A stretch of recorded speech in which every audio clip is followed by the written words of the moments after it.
ഏലിയനെ നോക്കി കിടന്ന് എന്റെ എല്ലൊടിഞ്ഞു വരുത്തനാണ്. അതിനും വേണ്ടി നോക്കിയിട്ടുണ്ട്. ഞാൻ ആകാശത്തായിരുന്നു ജീവിച്ചത്. ലൈംഗിക സുഖം എന്ന് പറയുന്നതിനെ കുറേശ്ശെ റിലീസ് ചെയ്യുന്നത് വഴി ആളുകളെ കൈകാര്യം ചെയ്യാൻ പറ്റുമെന്ന് കണ്ടുപിടിച്ചതാണ് ഈ വിവാഹമൊക്കെ. കയറ്റി അയച്ചാല് വല്ലയിടത്തും ഇരിക്കുന്ന ഇവിടെ മീനെ പിടിക്കാനിരിക്കുന്ന പോലെ ഇവിടെ ഇരുന്ന് വെള്ളം വെച്ചാല് കിളിയെ പിടിക്കുന്ന പോലെ മറ്റുള്ളവർ പിടിക്കുമെന്നുള്ളതല്ല, വേറെ ഒരു ഗുണമൊന്നും ഉണ്ടാകത്തില്ല. ഇനി ഉണ്ടായാൽ പോലും അതൊന്നും ഒരു സാധ്യതയില്ലെന്നാണ് എനിക്കറിയാം. നമ്മൾ വളരെ എലോണാണ്. അല്ല അത് വേറെ നമ്മളിപ്പോഴും നമ്മുടെ ജീവനുണ്ടായാൽ ഉം, വേറെ അത് ജീവനുണ്ടായാലും നമ്മൾ എലോണാണ്. എത്ര അറിയണമെന്നേ അവർക്ക്. നമുക്കിപ്പോഴും ചിമ്പാൻസിയോട് പോലും നമുക്കൊരു കമ്മ്യൂണിക്കേഷൻ സാധ്യമല്ല. അത് കാരണം കൊണ്ട് നമ്മൾ മനസ്സിലാക്കാറുള്ളത് നമ്മൾ നഷ്ടപ്പെട്ടുകൂടാ, എങ്ങനെയും പിടിച്ചു നിൽക്കണം. ഇത്രയാണ് എനിക്ക് അതിനകത്ത് പറയാനുള്ളത്. പിടിച്ചു നിന്നോണം. കാര്യം ഇത് എളുപ്പമല്ല. ഈ ലോകത്തിനെ പറ്റി ഇങ്ങനെ ആലോചിക്കാനും ഇതുപോലെ സങ്കല്പിക്കാനും ഒക്കെ കഴിവുള്ള മറ്റൊരു ജീവി നമ്മുടെ നാട്ടിൽ തന്നെ ഇല്ല. അല്ലാതെ നമ്മളിങ്ങനെ എല്ലായിടത്തും ജീവൻ ഉണ്ടാകും, അത് ഗോൾഡ് ലോക്ക് സോണ് ഇത്രയും അകലത്തിൽ വന്നു കഴിഞ്ഞാൽ അവിടെ അങ്ങ് ജീവൻ ഉണ്ടാകുമെന്ന് വെറുതെ സങ്കല്പിക്കുകയാണ്. ഭൂമിയിൽ 2 തവണ ജീവൻ ഉണ്ടായിട്ടില്ല എന്നുള്ളത് കൊണ്ട് ഒരു തെളിവ് പോലും അല്ലത്. അല്ല അതൊന്നും ആ പറയുന്ന ഇമാജിൻ ചെയ്ത് ആൾക്കാര് അത് അസിമോവ് ആയാലും ശരി, ക്ലാർക്ക് ആയാലും ശരി, ജൂൾസ് വേൺ ആയാലും ശരി, എച്ച് വെൽസ് ആയാലും ശരി, ഈ ആലോചിച്ച് കൂട്ടിയിരിക്കുന്ന മുഴുവനും ലോകത്തെ ദേവന്മാരെയും ദേവികളെയും പറ്റി സങ്കല്പിച്ചതുപോലെ സങ്കല്പിച്ചതല്ലാതെ ഒന്നും തന്നെ ഇല്ല. ഒരു ഏലിയനും വരാനില്ല, ഒരു ഏലിയനും ഇല്ല ലോകത്തില്ല. അതൊന്നും ഒരു സംശയവും എനിക്കില്ലാത്ത സ്ഥലമാണ് ഇന്നത്. പണ്ട് ഞാന് ഈ എന്റെ അമ്മയ്ക്ക് ഒരു പെൻ ഫ്രണ്ട് ഉണ്ടായിരുന്നു. അവര് ഈ അമേരിക്കയിൽ നിന്ന് ഒരു ബൈനോക്കുലർ അയച്ചു തന്നിട്ടുണ്ടായിരുന്നു. അതും പിടിച്ച് ഞാൻ ഈ ഏലിയനെ നോക്കി കിടന്ന് എന്റെ എല്ലൊടിഞ്ഞു വരുത്തനാണ്. അതിനും വേണ്ടി നോക്കിയിട്ടുണ്ട്. ഞാൻ ആകാശത്തായിരുന്നു ജീവിച്ചിരുന്നത്. അതിനു വേണ്ടി ഞാൻ എന്റെ ജീവിതത്തിൽ ആദ്യമായിട്ട് എഴുതിയത് UFOയെ പറ്റിയ ഒരു ലേഖനമായിരുന്നു. അത് പ്രീ ഡിഗ്രിക്ക് പഠിക്കുമ്പോഴാണ് എഴുതുന്നത്. എന്റെ അധ്യാപകർക്ക് കേട്ടിട്ട് പോലും ഇല്ല UFO എന്ന് പറഞ്ഞാൽ എന്താണ്. മാറ്റി അപ്പം എഴുതാൻ പറഞ്ഞത്. അങ്ങനത്തെ മാറ്റി എഴുതാൻ ആ, പറഞ്ഞു.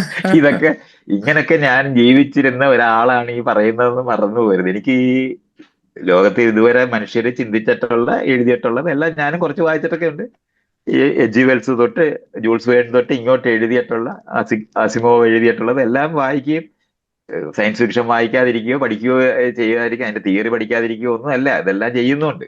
പക്ഷെ ഞാൻ മനസ്സിലാക്കിയിരിക്കുന്ന ഈ പ്രപഞ്ചത്തിന്, നിലനിൽക്കുന്ന പ്രപഞ്ചം ആവർത്തനരഹിതമായ പ്രപഞ്ചമാണ്. അതുകൊണ്ട് നമ്മളുമായിട്ട് സമാനതയുള്ള ഒരു ജീവി ഉണ്ടാകാനുള്ള ഒരു സാധ്യതയും നമ്മൾ കാണുന്നില്ല. ഇത് പുതിയ കാര്യമാണ് ഞാൻ ഈ പറയുന്നത്. ഇത് ഇവിടുത്തെ ശാസ്ത്രജ്ഞന്മാരൊന്നും പറഞ്ഞിട്ടില്ല, അത് മറക്കണ്ട.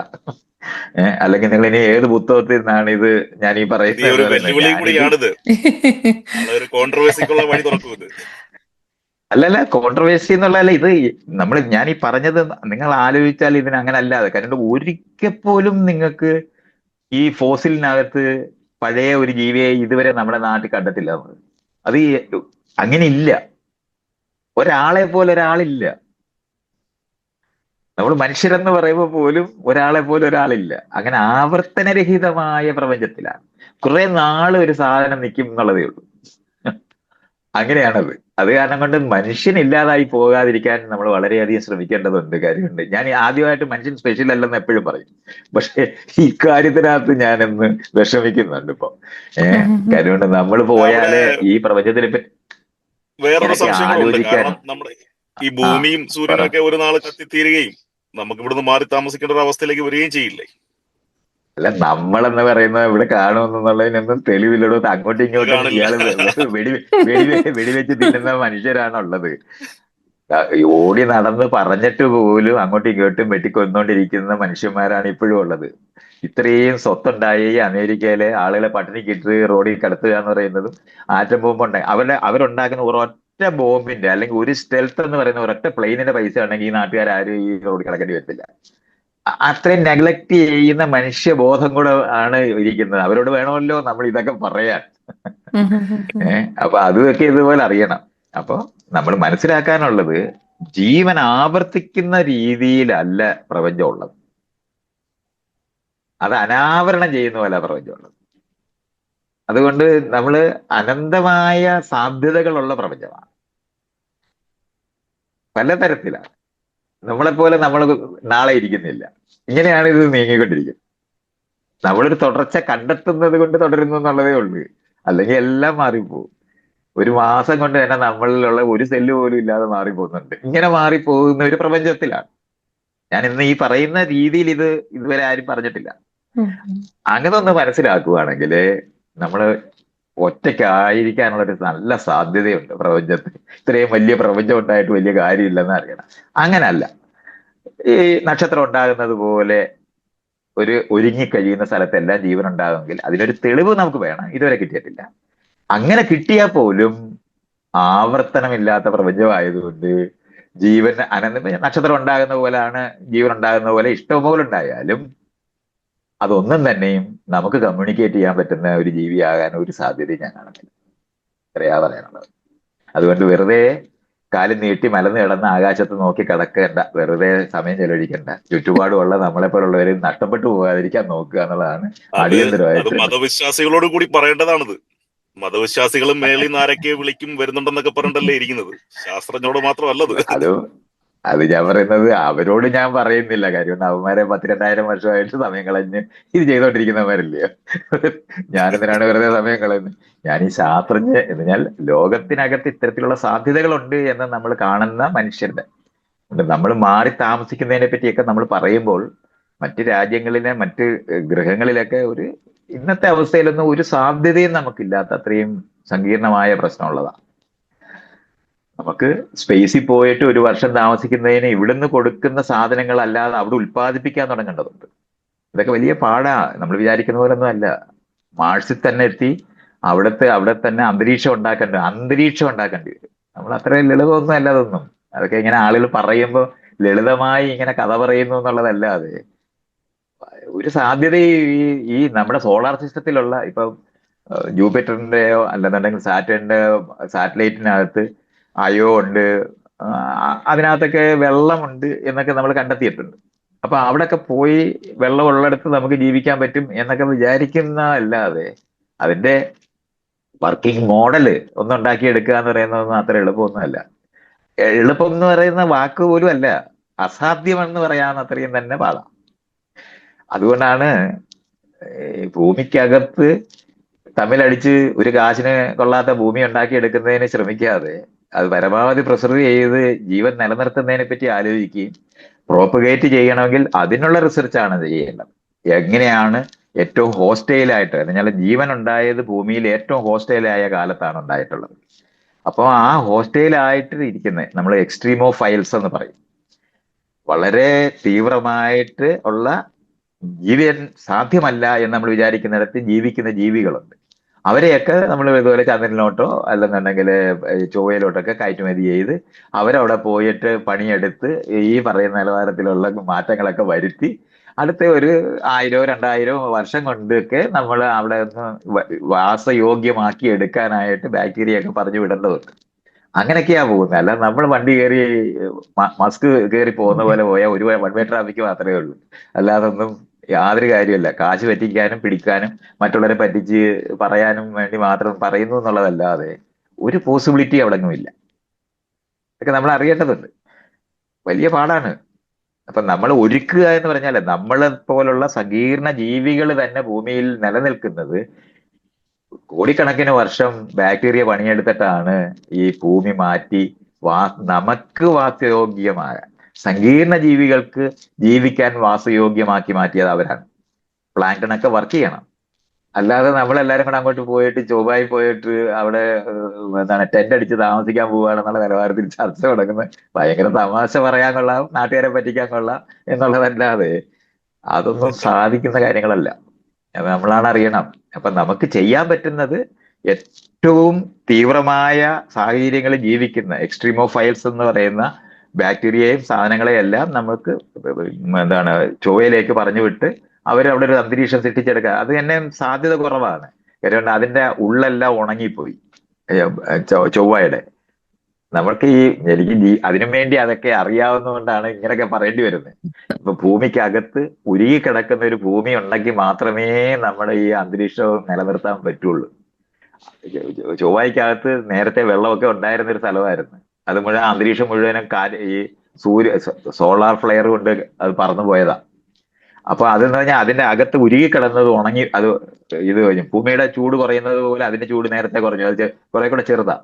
അത് കാരണം കൊണ്ട് അതിനൊരു ഒരു മണ്ഡലമില്ല, ഒരു കാന്തിക മണ്ഡലം വേണം ഈ സോളാർ ഫ്ലെയർ തടയണമെന്നുണ്ടെങ്കിൽ. അത് വളരെ പാടാണ്. ജീവൻ നിൽക്കുക എന്ന് പറയുന്നത് വലിയ പാടാ. ആൾക്കാർക്ക് ഇതൊന്നും അറിഞ്ഞുകൂടാത്തതുകൊണ്ടാണ് ഇങ്ങനെ അങ്ങ് സങ്കല്പിച്ച് പറയുന്നത്. നമ്മളത് മനസ്സിലാക്കണം. അങ്ങനൊന്നും അല്ല ഇതൊക്കെ. ഭയങ്കര പണിയാണ്.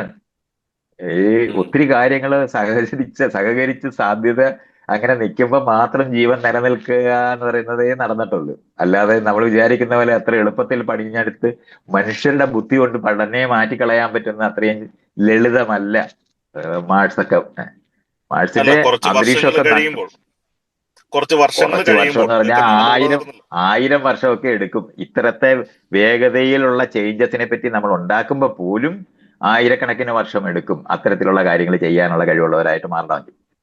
അതിനു മുമ്പ് തന്നെ അങ്ങോട്ടും ഇങ്ങോട്ടും തമ്മിൽ അടിച്ച് ചത്തുപോകാനായിട്ടുള്ള സാധ്യതയാണ് നമുക്ക് കൂടുതലുള്ളത്.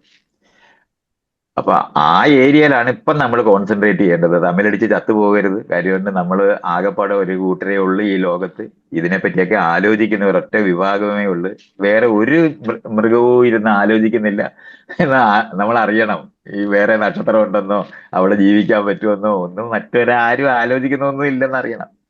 അപ്പൊ അതുകൊണ്ട് അത്തരത്തിലുള്ള ആലോചിക്കുന്ന നമ്മളെ തമ്മിലടിച്ച് ചത്തുപോകാതെ നോക്കേണ്ട അത്യാവശ്യമാണെന്നൊക്കെ അറിഞ്ഞുകൊണ്ടൊക്കെ വല്ലതൊക്കെ ചെയ്താൽ ഇത്തിരി കുറച്ചുകൂടെ ഒക്കെ മെച്ചപ്പെട്ട് ഈ കാണുന്നിടത്ത് അപ്പൊ തന്നെ നമുക്ക് നോക്കിയാൽ മതി. ഒരു വർഷം ഈ സ്പേസ് ജീവിക്കുക എന്ന് പറയുന്നതിന് വരുന്ന ചെലവെന്ന് പറയുന്നത് ഇമ്മൻസ് ആണ്.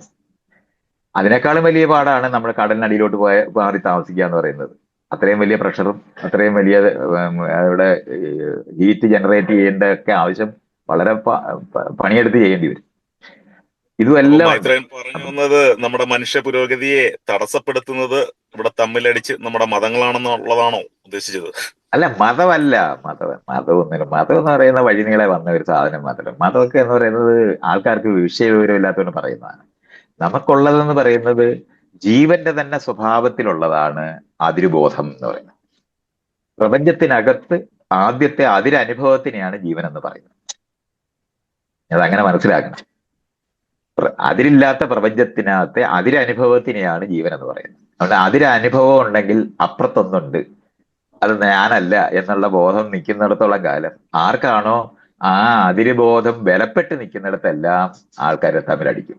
അതല്ലാതെ മതവും ജാതി കൊണ്ടൊന്നും അല്ല തമ്മിലടിക്കുന്നത്. അതൊക്കെ ഈ ഇവിടുത്തെ ഈ മണ്ടൻ യുക്തിവാദികൾ പറയുന്നു അല്ല, എന്നുള്ളതേ ഉള്ളൂ. അല്ലാതെ അങ്ങനൊന്നും മതങ്ങളൊക്കെ അല്ല. ഒരു പരിധി വരെ മതങ്ങളൊക്കെ ശാസ്ത്രത്തിന് എതിരായിരുന്നു. ഭൂമി പരന്നതായിരുന്നു അല്ല, പറഞ്ഞ കാലം അതൊക്കെ തൊട്ടേ നമുക്കറിയാം. അതല്ലേ അതെങ്ങനെ അങ്ങനെ ഇത് ഞാൻ പറയലല്ലേ ഇങ്ങനെ പോസ്റ്റ് ചെയ്തതിന് ശേഷം നമ്മൾ അങ്ങനെ പറയുമ്പോൾ ശാസ്ത്രത്തിനകത്തും അതേപോലുള്ള നിലപാടുകൾ പലതിനും ഉണ്ട്. അവർ യുദ്ധം ചെയ്യുന്നില്ലെന്നുള്ള, യുദ്ധം ചെയ്യുന്നത് അതുകൊണ്ടല്ല. യുദ്ധം ചെയ്യുന്നത് ഇപ്പൊ ഒരു കൂട്ടം ഉറുമ്പ് വേറൊരു കൂട്ടം ഉറുമ്പുമായിട്ട് യുദ്ധം ചെയ്യും. അത് നമ്മൾ അങ്ങനെ മനസ്സിലാക്കണം. അത് മനുഷ്യരുടെ പ്രശ്നമൊന്നും അല്ലത്. അതുകൊണ്ടാണ് ഞാൻ പറഞ്ഞത് അങ്ങനെയല്ല അതൊക്കെ മനസ്സിലാക്കേണ്ടത്. നമ്മൾ ഈ ജീവികൾ നിലനിൽക്കാനായിട്ട് റിസോഴ്സസ് ക്രഞ്ച് എപ്പോഴുണ്ടായോ അപ്പോഴെല്ലാം ആളുകൾ തന്നെ വഴക്കിടും. അതിനെ അന്യരാണെന്ന് തോന്നിക്കുന്ന എന്തിനേയും പറ്റി പറയുന്നു. അന്യരാണെന്ന് തോന്നിപ്പിക്കുന്ന ഒരു ബോധമാണ് മതം ഉൽപ്പാദിപ്പിക്കുന്നത്. നമ്മൾ സ്പെഷ്യലും അവരന്യരും ആണെന്ന് അത് കൂടുതൽ ബലപ്പെടുത്തുന്നു എന്നുള്ളതേ ഉള്ളൂ മതം. അല്ലാതെ അത് അവരുണ്ടാക്കുന്നതല്ല. അത് ജീവന്റെ സ്വഭാവത്തിലുള്ളതാണ്. ഒരു പ്രദേശബോധം. നിങ്ങളിപ്പോ തിരുവനന്തപുരത്തുകാരും ഓസ്ട്രേലിയക്കാരുമായിട്ട് ഇരിക്കുകയല്ലേ. അപ്പൊ മറ്റൊരു രാജ്യങ്ങളുള്ള പ്രദേശത്തിനെ പറ്റി ഒന്നും നിങ്ങൾക്ക് ഒരു ഐഡന്റിഫിക്കേഷൻ ഇല്ല. അത് മതം കൊണ്ടുണ്ടാക്കുന്നതല്ല. അതങ്ങനെ മനസ്സിലാക്കണം. ലോക്കലൈസേഷൻ എന്നൊക്കെ പറഞ്ഞാൽ അത് വലിയ വിഷയമാണ്. ഞാൻ അതിനെ ഇങ്ങനെ ഒരു ജനറലി പറയുന്നു എന്നുള്ളതേ ഉള്ളൂ. സൂക്ഷ്മമായിട്ട് നമ്മൾ മനസ്സിലാക്കുമ്പോൾ നമുക്ക് അതിര് തോന്നുന്ന എന്തിനേയും നമ്മൾ എതിർക്കും. അതിര് ഇല്ലാതാകുന്നതിനെയാണ് പ്രണയം എന്ന് പറയുന്നത്, സ്നേഹം എന്ന് പറയുന്നത്. ഒക്കെ അങ്ങനെയാണ്. അതിരില്ലാതിരിക്കുക. അതുവരെ അതിര് വരും, അതിനുശേഷവും അതിര് വരും. പ്രണയം ഉണ്ടായാലും അതിര് വരും. അപ്പൊ അതിര് വരുന്ന സമയത്ത് നമുക്ക് പഴയ പ്രണയം നിൽക്കത്തില്ല എന്നൊക്കെ കാണുന്നത് ഇത് വളരെ സൂക്ഷ്മമായിട്ട് അറിയേണ്ട ഒരു മേഖലയാണത്. അപ്പം ഞാനും അതും എന്നാണ് ജീവന്റെ ബോധം. അതിനുണ്ടാണ് അതിരുണ്ടാകും. അതിര് ബലപ്പെടുത്തിയാണ് നമ്മൾ അതിന് ഈ എന്താണ് വാളെല്ലാം കെട്ടിയത്, സെല്ലൊക്കെ ഉണ്ടാക്കിയത്. അത് കഴിഞ്ഞിട്ട് തമ്മിൽ ചേർന്ന് ജീവിക്കാൻ പറ്റുമെന്ന് കണ്ടുപിടിച്ചപ്പോഴാണ് രണ്ടുപേര് കൈകോർത്ത് പിടിച്ചപ്പോഴാണ് സിംഗിൾ സെല്ല് മാറി കോംപ്ലക്സ് ആയിട്ടുള്ള ജീവികൾ. അപ്പം 1, 2 ചേർന്ന് 10 ചേർന്ന് ഇപ്പൊ നമ്മളൊക്കെ എന്ന് പറഞ്ഞാൽ കോടിക്കണക്കിന് ചേർന്ന് ജീവിക്കുന്നവരാണ്. അതിനാണ് നമ്മളെന്ന് പറയുന്നത്. അല്ലാതെ ഈ ഓരോ സെല്ലിന് ജീവനുള്ളതാണ്. ഇതൊക്കെ ജീവനെ പറ്റി വേറെ തരത്തിൽ തന്നെ മനസ്സിലാക്കിയേ പറ്റത്തുള്ളൂ. അല്ലാതെ നമ്മൾ ജീവിക്കുമൊന്നും അല്ല. ബാക്ടീരിയയൊക്കെയാണ് ഈ ജീവിക്കുന്നത്. അവര് പലതരത്തിൽ ജീവിക്കാൻ കണ്ടുപിടിച്ചതിനകത്ത് ഒരു വാഹനമാണ് നമ്മൾ. നമ്മളൊരു വെഹിക്കിളാണ്. ജീവൻ തുടരുന്നതിന്റെ ഒരു വെഹിക്കിളാണ്. അല്ലാതെ നമ്മുടെ ശരീരത്തിലുള്ള ഓരോ സെല്ലും സ്വതന്ത്രമായി ഇന്നും ജീവിക്കുന്ന ജീവികൾ തന്നെയാണ്. അതുകൊണ്ടാണ് നമ്മുടെ ഒരു ഹാർട്ട് എടുത്ത് വേറൊരാൾക്ക് വെച്ചു കൊടുക്കാൻ പറ്റുന്നത്. അല്ലെങ്കിൽ നമ്മുടെ ഹാർട്ടായിരുന്നെന്നുണ്ടെങ്കിൽ പിന്നെ എങ്ങനെ അതവിടെ പോയിരുന്ന് വർക്ക് ചെയ്യും? ഇതൊക്കെ ഞാൻ പറഞ്ഞാൽ ആ വിഷയമൊക്കെ സൂക്ഷ്മമായിട്ട് പറയേണ്ടത്. നമ്മളിങ്ങനെ ജനറലായിട്ട് സംസാരിക്കുമ്പോ ഞാനത് എങ്ങനെങ്ങ് പറഞ്ഞാൽ അത് കുറെ കൂടെ കൺഫ്യൂഷൻ ഉണ്ടാക്കാവുന്നുള്ളതേ ഉള്ളൂ. അപ്പൊ ജീവനെ പറ്റിയൊക്കെ സൂക്ഷ്മമായിട്ട് അറിയേണ്ടതുണ്ട്. അതിന്റെ ലോകങ്ങളെ പറ്റി അറിയേണ്ടതുണ്ട്.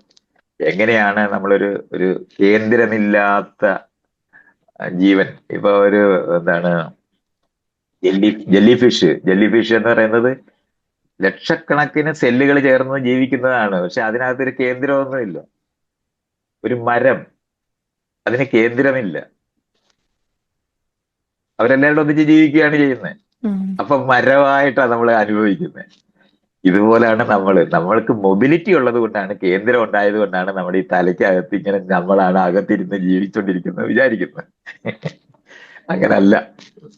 നിങ്ങളുടെ കണ്ണെടുത്ത് വേറൊരാൾക്ക് വെച്ചാൽ അത് ജീവിക്കും.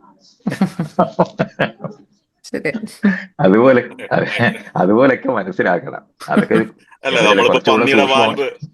പന്നിയുടെ വാൽവ് നമ്മൾ മനുഷ്യ ശരീരത്തിൽ പരീക്ഷിച്ചല്ലോ ഓൾറെഡി. മനുഷ്യന് അത്രയാണ് മനസ്സിലാക്കേണ്ടത്.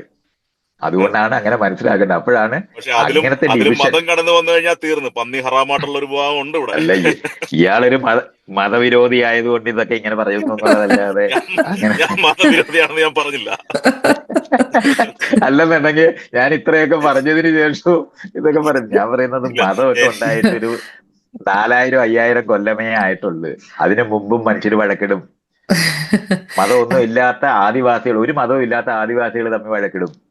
ആന്റണി ഇത് മനഃപൂർവ്വം പറയുന്നതാണെന്ന് എന്റെ ഡൗട്ട്. അതായത് മനഃപൂർവ്വം മൈത്രേന്റെ അടുത്തുനിന്ന് റിയാക്ഷൻ കിട്ടാനുള്ള അടവാണോ? അതല്ല, അത് എന്നെ ഈ ഇവിടുത്തെ ലോക്കൽ യുക്തിവാദികളുടെ കൂട്ടത്തിൽപ്പെടുത്തിയ ആൾക്കാർ മനസ്സിലാക്കുന്നതൊക്കെ കൊണ്ടാണ് ഞാൻ ഈ പറയുന്നത് മനസ്സിലാകാതെ. ഞാൻ ഇത് ഒരു പ്രയോജനമില്ലാത്ത ഒരു സാധനമായി മാറിക്കഴിഞ്ഞിട്ടുണ്ട് എന്ന് അറിയുന്നതുകൊണ്ട് പറയുന്നതാണ്.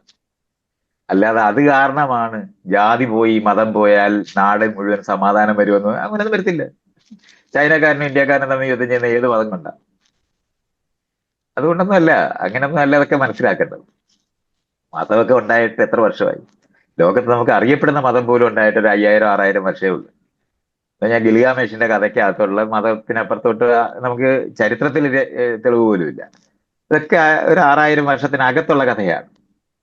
മനുഷ്യ ചരിത്രം എന്ന് പറഞ്ഞാൽ 3 ലക്ഷം വർഷമാണ്. ഇത് ഹോമോസാപ്പിയന്റെ കാര്യം മാത്രം. അതിനപ്പുറത്തോട്ടുള്ള ജീവികൾ തമ്മിലൊക്കെ വഴക്കിടുന്നില്ലേ? അതൊക്കെ കൂടെ ഇങ്ങനെ വിശദീകരിക്കാനൊന്നും പറ്റത്തില്ല. മതവും ജാതിയും കൊണ്ടൊന്നും അല്ല.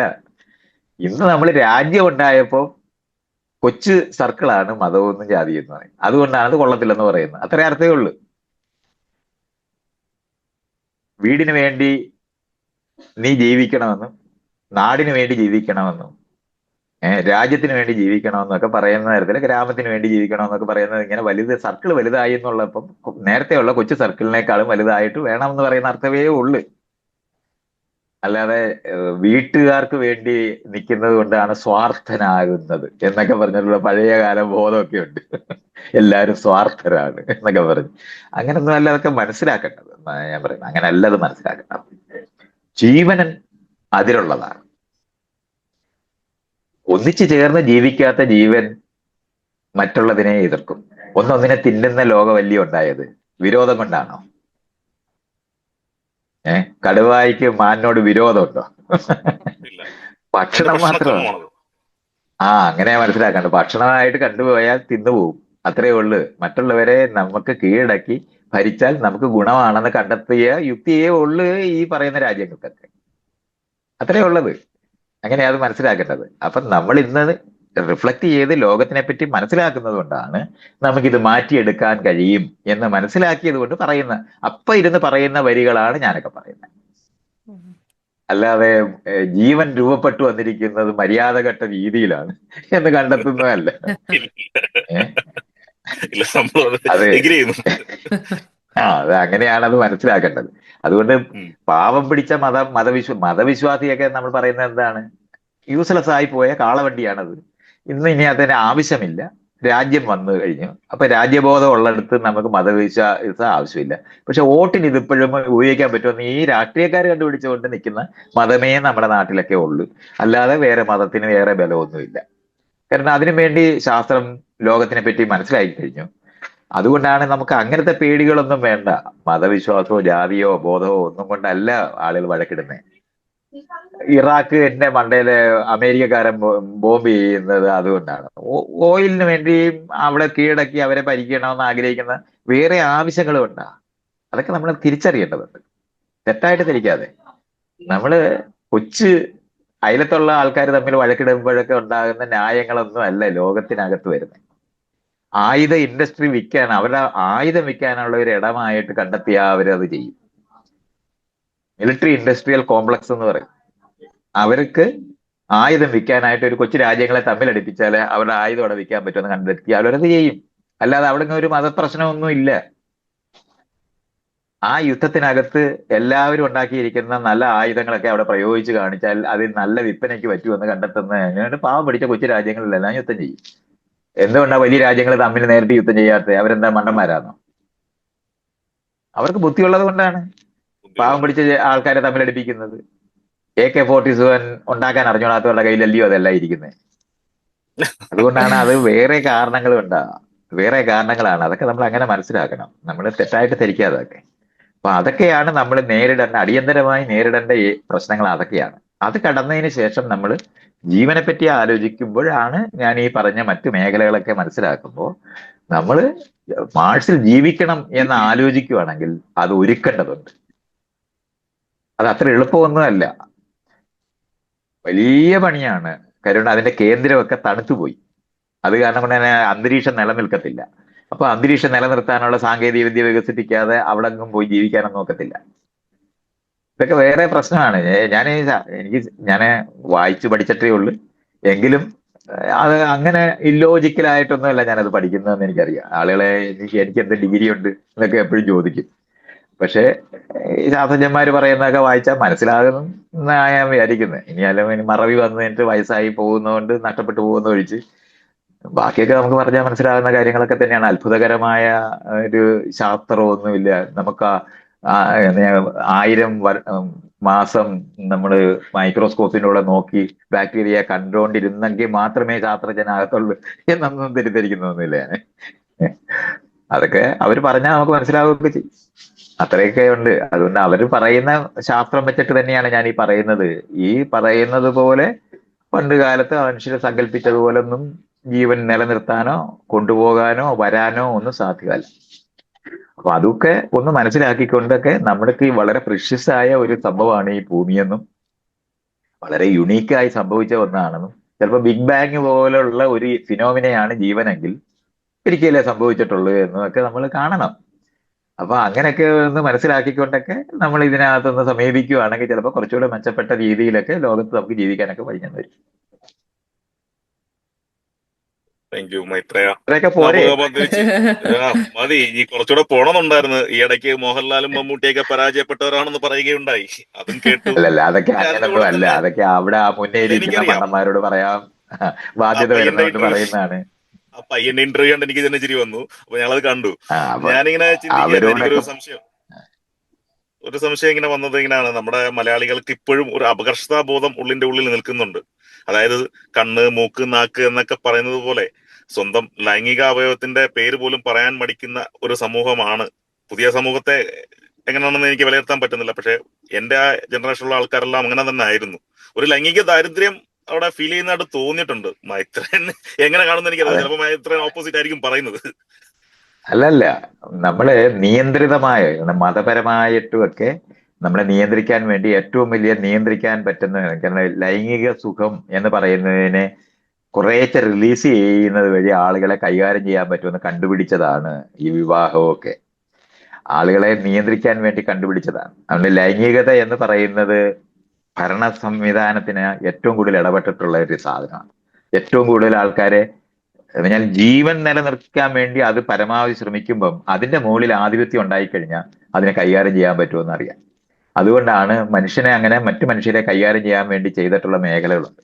അതുകൊണ്ട് ലൈംഗിക ദാരിദ്ര്യം എന്നൊക്കെ പറയുന്ന സാധനമൊക്കെ ഉണ്ടായത് എങ്ങനെയാണെന്നൊക്കെ അതിന് വലിയൊരു ഹിസ്റ്ററിയാണ്. അത് മുഴുവൻ ഒരറ്റത്തുനിന്ന് ഞാൻ പറഞ്ഞാലേ നമുക്കത് ഞാൻ ഇപ്പൊ ഈ പറയുന്ന വഴി വ്യക്തമാക്കി തരാൻ പറ്റുള്ളൂ. അതൊക്കെ അങ്ങനെ മനസ്സിലാക്കിയാൽ മതി. ലൈംഗികത നിയന്ത്രിക്കപ്പെട്ടത് എന്തുകൊണ്ടാണ് എന്നുള്ളതും പല കാരണങ്ങളും കൊണ്ടാണ്. ജാതി സമൂഹങ്ങൾ, തട്ടുതട്ടായ സമൂഹത്തിനകത്ത് ഗ്രേഡഡ് ആയിട്ടുള്ള സമൂഹം ഉണ്ടാക്കുന്നിടത്ത് എല്ലാം ഇത് ചെയ്തിട്ടുണ്ട്. അതേ സമയത്ത് ഏറ്റവും ടോപ്പിൽ ഇരിക്കുന്നവർ ഇഷ്ടമുള്ളതുപോലെ, ഇപ്പൊ എന്താണ്, റോമിലും ഗ്രീസിലും ഒക്കെ ഓർഗി, വലിയ പണക്കാര്, അത് ഇപ്പൊ നമ്മുടെ നാട്ടിലുള്ള 5 സ്റ്റാർ ഹോട്ടലിൽ പോയാൽ നിങ്ങൾക്ക് അത് കാണാം. ഈ പറയുന്ന ലൈംഗിക ഒരു ദാരിദ്ര്യം അവർ അനുഭവിക്കുന്നില്ല. ദരിദ്രവാസികൾക്ക് മാത്രമുള്ളതാണെന്ന് നമ്മൾ അറിയണം. ന്യൂഡ് ബീച്ചുള്ള രാജ്യമല്ലയോ ഇതൊക്കെ.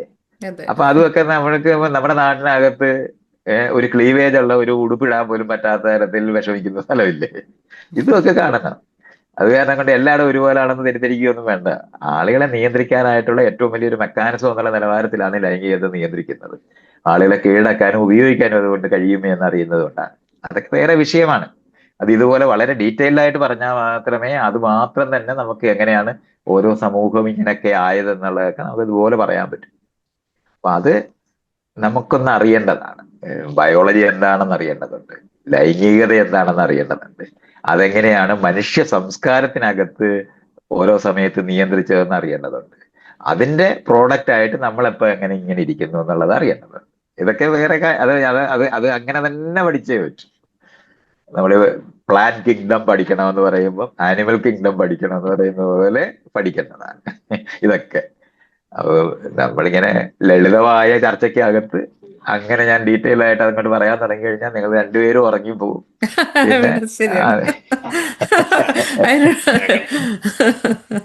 നമ്മുടെ ക്വസ്റ്റ്യനുകളും ആശയങ്ങളും ഇത് തീരുന്നില്ല. എന്തായാലും തീരത്തില്ല. നമുക്ക് എന്തായാലും ഒന്നും കൂടി കുറച്ച് ക്വസ്റ്റ്യൻസും കുറച്ച് കാര്യങ്ങളുമായിട്ട് വീണ്ടും ഒന്നും കൂടി ഇരിക്കണമെന്ന് ആഗ്രഹിക്കുന്നു. ആയിക്കോട്ടെ. അത് ഇതുപോലെ ടൈം ഇട്ട് പറഞ്ഞാൽ മതി, ചെയ്യാം. Okay. Thank you so much, Maitreya.